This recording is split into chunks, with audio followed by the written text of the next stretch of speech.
Okay, class, today we're going to learn about critical race theory. Now, you don't have to like critical race theory, but if you don't, it's because you're a racist. And if you do like critical race theory, it's because you're a racist and you know you need it. Now, let's take a look at the vital points of critical race theory. Point number 1.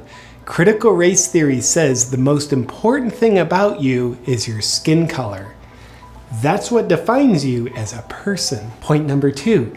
Critical race theory says that if you're white, you're racist, whether it's conscious or subconscious. Point number 3.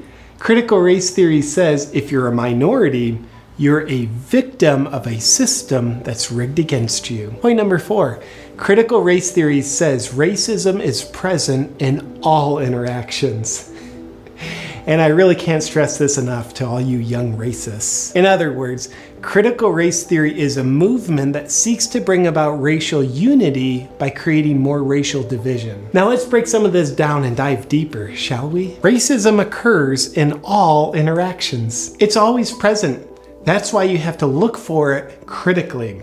And if critical race theory is correct, that racism is present in all interactions, then after you find it, the racism will still be present.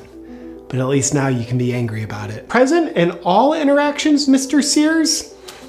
Yes, all interactions. Please consider this common example of one white customer and one black customer walking into a store owned by a white person. If the white owner helps the white customer first, he's only doing so because he's racist and he thinks the black customer is a second-class citizen. And if the white owner was to help the black customer first, we know he's only doing so because he's racist and wants to get the black customer out of his store quickly. Now let's say you have a white store owner and two white customers walk in at the same time, and the white owner helps white customer A first. Where's the racism? It's in the fact that they're all white people because the store owner is racist and doesn't allow black people to shop there. And the two white customers are racist too, because the only reason why they're shopping there is because black people aren't allowed. Now let's put your critical race theory skills to the test. In this video of a squirrel playing with a toy, where's the racism? Anyone? Anyone? Well, it's in the fact that the squirrel only feels safe enough to play with the toy because there's no black people around. Critical race theory. Racism is present in all interactions, kids. And if a tree falls in the woods and there's no one there to hear it, does it make a sound? No, because sometimes racism is silent. Moving along and diving deeper on the critical race theory point that the most important thing about you is your skin color. That's what defines you as a person. Martin Luther King Jr. said, "Judge people based on the content of their character, not the color of their skin." He was wrong. With critical race theory, if Martin Luther King were alive today, you'd be working in opposition to his civil rights movement. That's why we don't teach about this terrible person anymore. Your skin color defines you as a person. Just like how when you see a hot model on Instagram, her looks define her as a person. That's all she is, hot and dumb. Except with critical race theory, we go even more superficial than that and say, she's not hot and dumb, she's even less than that. She's white. Children, you need to understand, your skin color defines you. Now, if your parents ever tell you it's what's on the inside that counts, they're just trying to brainwash you into loving yourselves.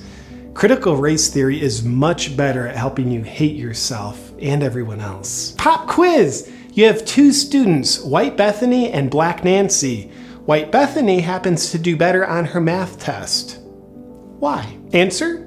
Because math is an inherently racist system. Now diving deeper on another critical race theory point, if you're white, you're racist.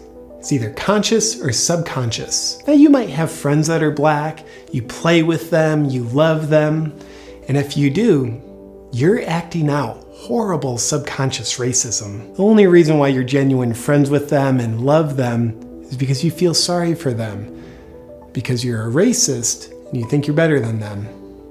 Tommy, critical race theory has it that there's no other reasons why you'd be friends with a black person. And finally, let's expand on the critical race theory point that if you're a minority, You're the victim of a system that's rigged against you. The beauty of critical race theory is that it empowers Black people by encouraging them to see themselves as victims in all situations and in life.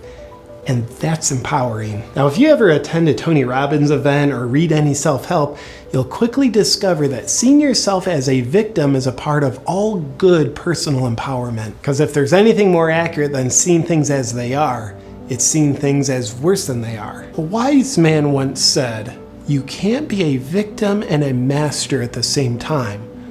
So critical race theory says, don't try to be the master of your life, because it'll ruin your victimhood.